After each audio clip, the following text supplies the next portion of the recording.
my jersey.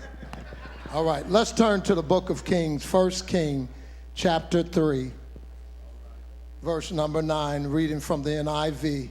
So give your servant a discerning heart to govern your people and to distinguish between right and wrong. For who is able to govern this great people of yours? Verse 10, the Lord was pleased that Solomon had asked for this. And the Living Bible says, so give your servant wisdom to govern your people and to distinguish between right and wrong. I like to talk about the question that pleased God is wisdom. Come on now. The question that pleased God is wisdom. Solomon had his strengths and accomplishments. He had his weaknesses and his mistakes. But then we have a lesson from his life that we can learn about. Solomon was the third king of Israel. He was born into a family of royalty. His father gave him his throne. He inherited the kingdom from his father David.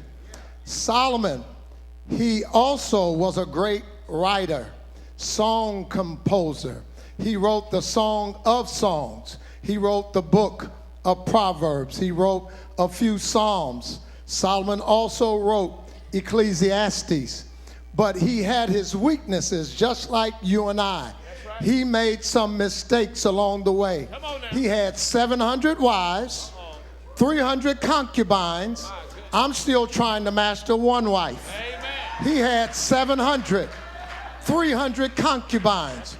God had told him, don't marry any pagan women.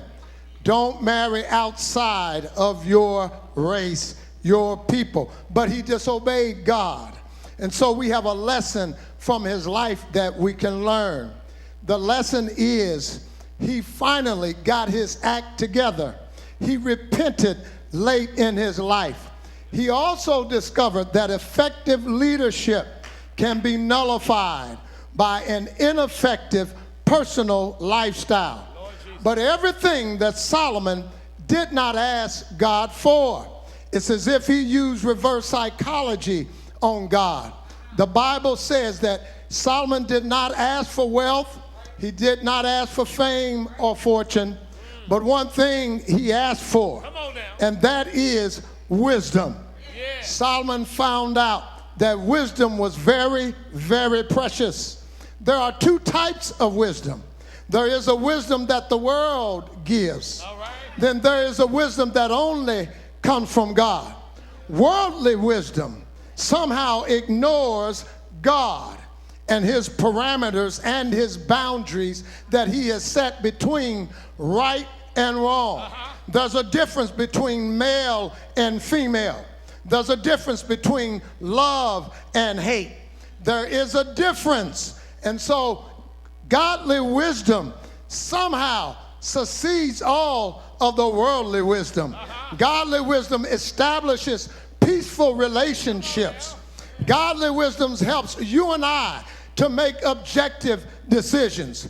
And so I'm glad today to know that if I get one thing in life, I want to get wisdom. Doesn't matter if I have all the money, but I do need wisdom. I was at my godson's birthday party last Sunday. Cameron Michael James, the parents, which is Robert James, Sharonda James, and we were partying over at Chuck E. Cheese. Yeah. Well, Cameron Michael turned 5 years old. But here's what happened. Chuck E. Cheese came and put a crown on Cameron's head. Cameron's 5 years old. Chunky came out, crowned Cameron. Cameron asked his father a question. Cameron said, Daddy, why did Chuck E. Cheese crown me? And just when I came into Chuck E. Cheese, Cameron told me now, he said, Godfather, I'm no longer in the nursery. Godfather, I have moved up. Yeah. I'm in children's church now. But Robert James said to him, wait a minute, Cameron, you are a king. You're a king by right on this day.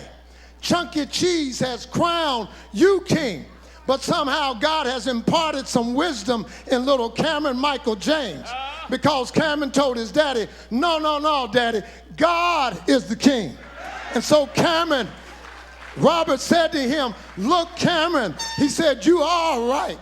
He said, Jesus is the King of kings. He's the Lord of lords. He is the wisest man that ever lived. He is the king. If you're going to ask God for something, ask him for wisdom.